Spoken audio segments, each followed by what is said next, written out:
Town of Los Gatos Planning Commission meeting of Wednesday, January 23rd is now called to order. Please take a moment to silence your devices. Mr. Paulson, would you please call the roll? Yes, thank you.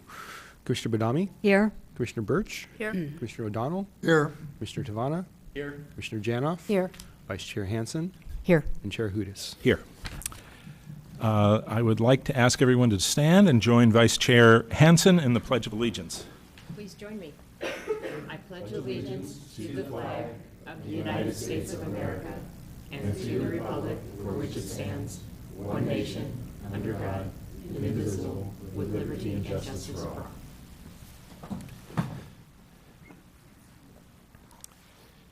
As the Planning Commission conducts this meeting this evening on behalf of the Town Council and residents of Los Gatos, we encourage active participation, which is essential for democracy and critical to the work of the Planning Commission. That participation can occur through written comments about agenda items submitted to the staff prior to a meeting, which are always welcome and helpful. During our meeting, there are two opportunities for members of the public to participate. During verbal communications period, an individual may speak on any topic not on the agenda, and during the hearing on a specific agenda item, any member of the public may speak about that item that is on the agenda. If you wish to address the Commission tonight during verbal communication period or during the consideration of an agenda item, please complete a speaker card located on the back of the benches where you're seated. Turn the card into a staff member and please print your name clearly so I can try to make it out. When you speak, I ask that you come up to the podium and adjust the microphone so you're speaking directly into it. Please state your name and address for the record. In fairness to all who want to speak at this meeting, it is requested that you limit your comments to 3 minutes. We now have come to the verbal communications portion of our meeting. Members of the public are invited to address the Commission on any issue not on the agenda of tonight's meeting. I don't see any cards. So we will move to the next item, which is the consent calendar. We have 2 consent items to be acted upon in a single motion. Before the Planning Commission acts on the consent calendar, any member of the public or the Commission may request that any item be removed from the consent calendar. At the Chair's discretion, items removed may be considered either before or after the public hearings portion of the agenda. So the 2 items are approval of the minutes, January 9, 2019, and the second item is 11 Peralta Avenue, minor residential development application, MR 18008, requesting approval for construction of an addition to an existing second story of a pre-1941 single-family residence on property zoned R18, APN 510-42073, property owner Wendy Fan Kandasamy and applicant Tony Jeans, project planner Aaron Walters. This item was continued from December 12, 2018. And in the staff report, based on the information submitted by the appellant and applicant, staff requests that the meeting be continued to a date certain, February 13, 2019. So does anyone wish to pull any items on the calendar? Do we have a motion? Commissioner O'Donnell. So moved on both. Okay. We have a second. Commissioner Badami. Second. Okay. I will now call the question. In favor?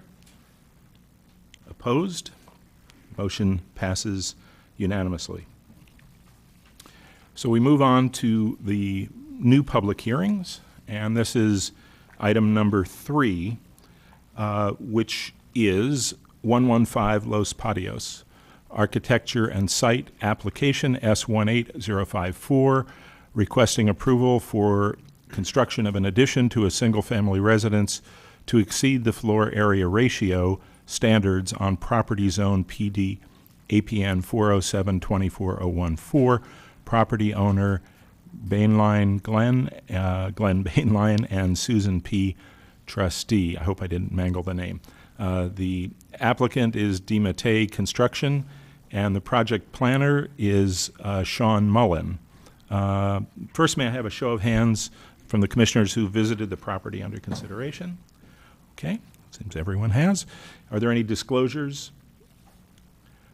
Okay, Mr. Mullen, I understand you'll be giving the staff report this evening. Thank you.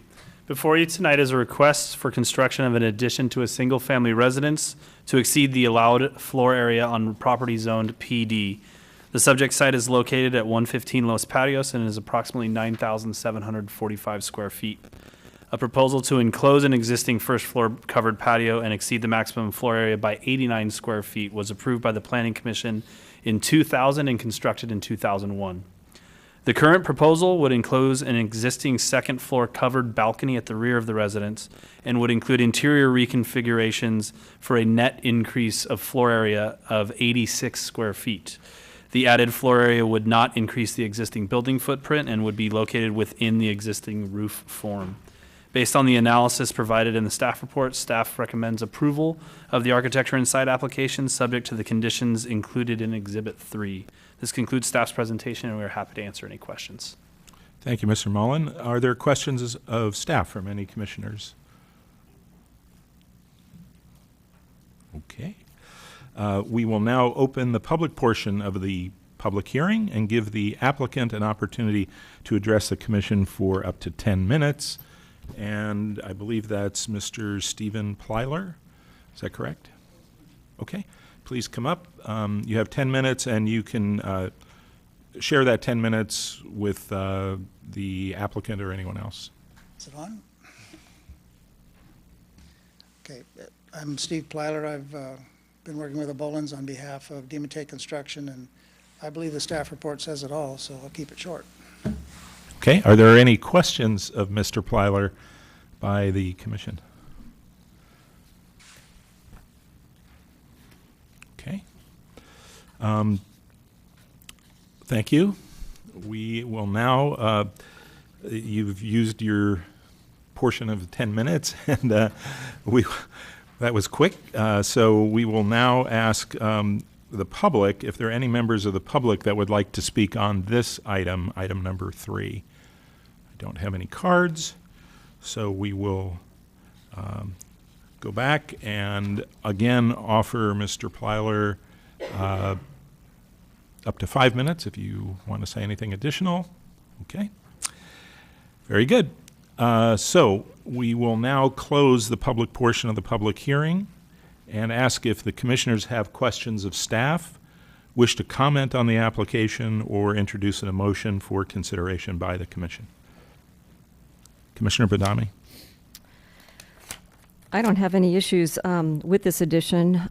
It's modest. It's located in the roof form and within the columns of the existing footprint. We have nobody complaining about any mass and scale or any privacy issues. So I would be ready to make a motion to approve unless any other commissioner would like to discuss. All right, I will move on to my motion.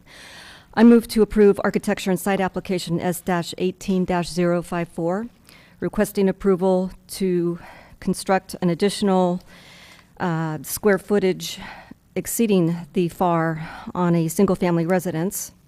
I can make the required findings for CEQA. I can make the required compliance with the residential design guidelines. I can make the required findings for exceeding the maximum floor area ratio per Exhibit 2. Thank you. Commissioner Birch. I'll second the motion. Okay, thank you. Any discussion? Chair, Okay. just really quick, just want to make sure we're also including the considerations as referenced in Exhibit 2. Absolutely. I meant to say that this was also taken into consideration in review of architecture and site applications as part of Exhibit 2. Okay, thank you. Seconder? Okay, thank you. I think we're ready to call the question. In favor? Aye. Okay, passes unanimously. Are there appeal rights on this, Mr. Paulson? Yes, there are. Thank you. Anyone who's not satisfied with the decision of the Planning Commission can appeal the decision to the Town Council. Forms are available in the clerk's office. There's a fee for filing the appeal, and the appeal must be filed within 10 days. Okay, and thank you to the applicant for providing very complete information, so we were able to consider that easily. Thank you very much. Good luck with your project. We will now move on to item number 4. Item number 4 is a Town Code Amendment, Shared Parking, Town Code Amendment Application A18002. And this is to consider amendments to Chapter 29 of the zoning regulations of the town code regarding shared parking. The location is town-wide, and the owner is Town of Los Gatos. The project planners are Aaron Walters and Azar Khan. I understand, Mr. Khan, you'll be making the report tonight, which is, I believe, also the period of presentation on behalf of the applicant. That is correct. Good evening, Commissioners. Before you tonight is a consideration of amendments to Chapter 29 of the Town Code regarding shared parking. In February of last year, the Town Council Policy Committee considered initiatives to streamline application process for town businesses. One of the topics discussed was shared parking. Under the current ordinance, a conditional use permit is required for businesses interested in sharing parking spaces. The intent of the proposed amendments is to streamline the review process by no longer requiring a CUP and to make it affordable for businesses interested in shared parking. The amendments would include replace the term alternating uses with shared parking, allow community development director to approve shared parking through an administrative parking permit, also reviewed at staff level. And lastly, remove the conditional use permit requirement for alternating uses from the table of conditional uses. Staff has met with Chamber of Commerce to review the proposed amendments and has not received any further public comments. Staff recommends the Planning Commission review the proposed amendments and forward the recommendation to Town Council for approval. This concludes staff's presentation, and we're happy to answer any questions. Thank you, Mr. Khan. Are there questions from, yes, Vice Chair Hansen? I really just had one question for information purposes. If you could give an example of a current business with a CUP that's using shared parking. I'm certain this is beneficial to them, but it would be just helpful to understand, how it's being used today with CUPs. Sure. So the town currently has about 12 conditional use permits that have been processed previously for alternating uses. So a few examples are Cucina Bambini, located at 22 South Santa Cruz, and another one, 630 University Avenue. Specifically for 630 University Avenue, shared parking was between an automotive use and a dance studio, where between the hours of when the automotive use is closed at 5 p.m., the dance studio is able to utilize the parking spaces when that business is closed. Okay, that's helpful. Thank you. Other questions? I had a question. So my understanding is we're shifting from a CUP, which costs $7,100, to a permit, which costs $1,000, and is approved at the Director of Community Development level, correct?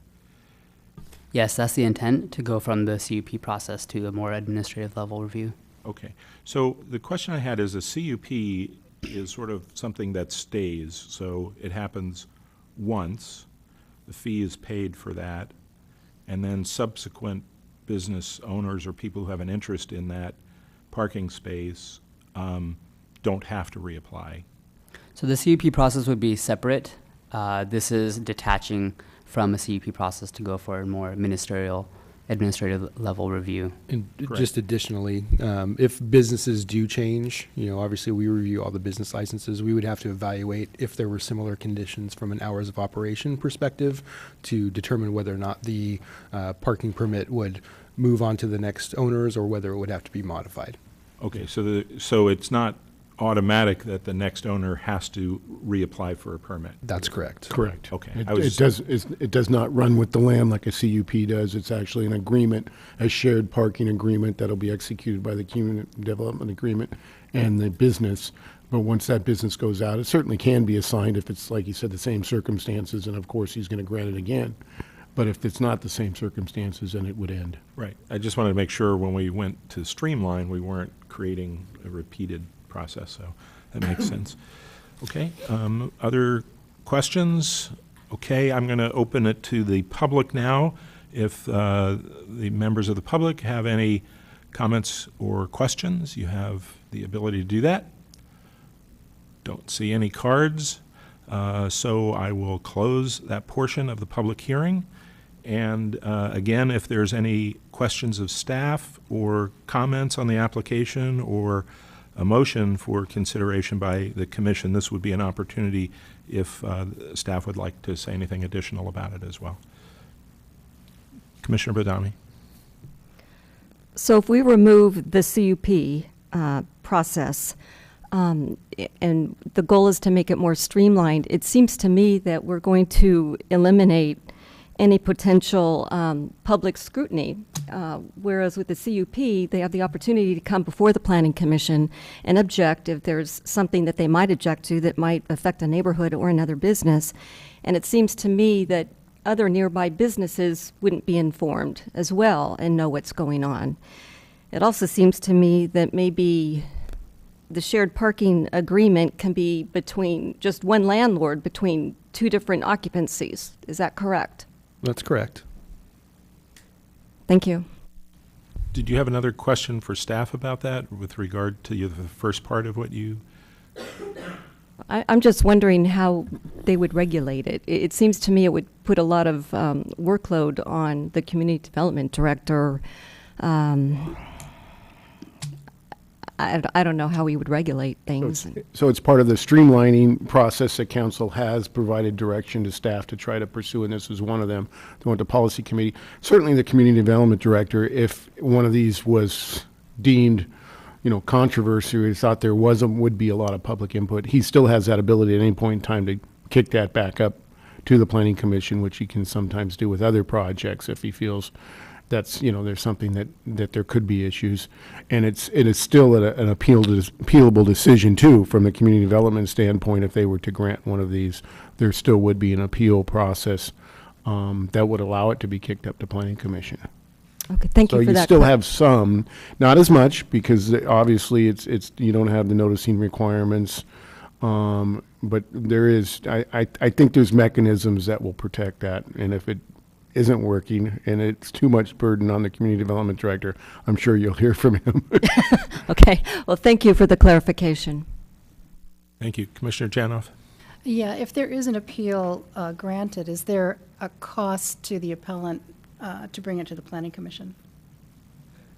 Is there a cost? Yeah. Yes, there's always an appeal fee for any appealable action, whether it's to the council or the planning commission. So that cost could be prohibitive if it's, a residential neighbor or just, I mean, That's relative, to but Commissioner yes. Benami's concern, there would be a costly process for an appeal to be had. That is possible and relative. I think the commercial appeal is in the neighborhood of $1,300 or $1,400. That is something that would have to be borne by them. We're still working through, and we'll have further conversations with the town attorney on the processing. We're proposing currently ministerial, which was coming from the direction of the policy committee, but we may look at other options. Additionally, to Commissioner Badami's point, if we receive complaints or someone's operating outside of the parameters, or we're finding that it doesn't work and we're constantly getting complaints, then I always have the ability to reevaluate the conditions of that permit and modify them accordingly. And unlike a CUP that runs with the land, it's an agreement that'll have a termination, unilateral termination. So if in fact it was granted by the community development director and there was this outcry and it wasn't working, then the town could just revoke that shared parking agreement. So I think there are mechanisms that would protect the town going forward. Vice Chair Hansen? So I thought of another question. So this is only going to apply to parking spaces that are actually assigned to the business, not spaces in the parking assessment district, right? That's correct. Okay, because I could see that being a real problem. All right. Commissioner Janoff? Yeah, just to follow on, as part of the process of presenting the changes to the community, will there also be communication regarding what the appeal process might look like, that might be an intermediate step before it becomes formal to the Planning Commission? We'll definitely evaluate that, and then we'll also bring that question up to council as this moves forward in the process. Okay, any further questions or comments, or would someone like to introduce a motion? Commissioner Badami. I just have one other question regarding the regulation. And how do you regulate what vehicles are approved to park from one business to another, that they're really coming in from the business that has the shared parking agreement? I mean, how would one regulate that? Is that just a business owner, maybe? It'd be a business owner or property owner if they notice someone parking in an area where they shouldn't be, and they question that, then they would have the ability to handle that, and they could bring it up to staff. But we won't be policing that and checking, where this person's going, like we do with some current businesses in town. A couple of the banks have actual guards that try to limit folks who are not frequenting those businesses from parking in their lots. Thank you. Commissioner O'Donnell? If everybody is through with their questions, I think I'll make a motion. So I'll make a motion that we recommend to the council the approval of the draft ordinance and the table of conditional uses, and take the following actions. We would make I guess they should make the finding as opposed to us, but they would make the finding that there is no possibility project will have a significant impact on the environment. Therefore, the project is not subject to CEQA, citing section 15061 as more specified in Exhibit 1. We make that they should make the required finding that the amendments to the town code, the zoning regulations regarding shared parking, are consistent with the general plan. See also Exhibit 1, and forward this recommendation to the town council for approval of the proposed amendments to Chapter 29 of the town code regarding shared parking. Thank you. Commissioner Janoff? Second. Okay, thank you. Any further discussion? Okay, I'll call the question. In favor?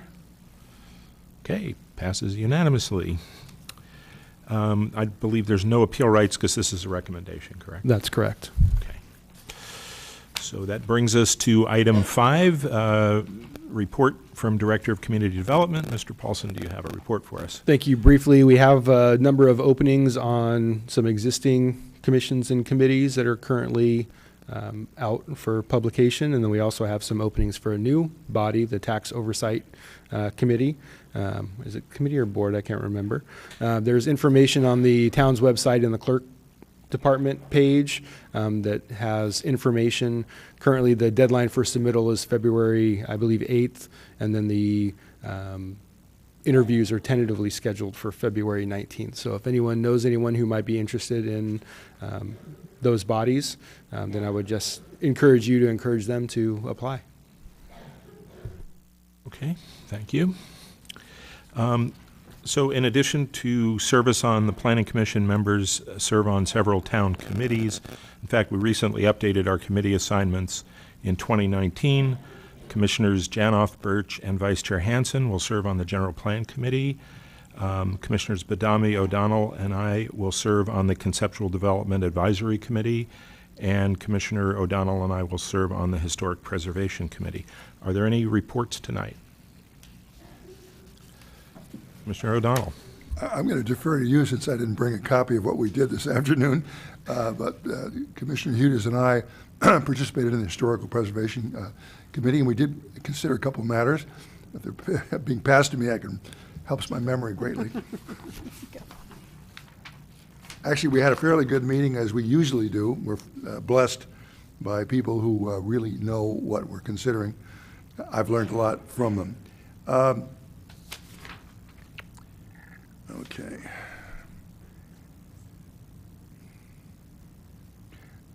We considered the Peralta Avenue matter, which was also on tonight's calendar. It was very interesting because it was on the Historical Preservation today.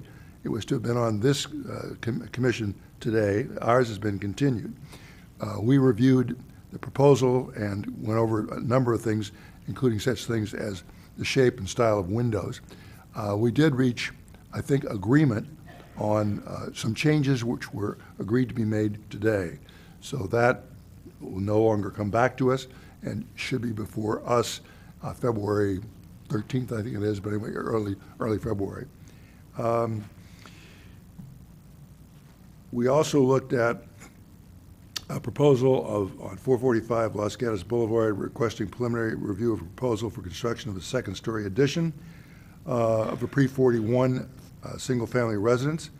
And that had been before us previously. It was, again, it's just advisory as far as today was concerned, and we gave a lot of advice today. And so they will either come back with an application, or they will come back as they have the last two times and simply ask for further advice before they file a commission.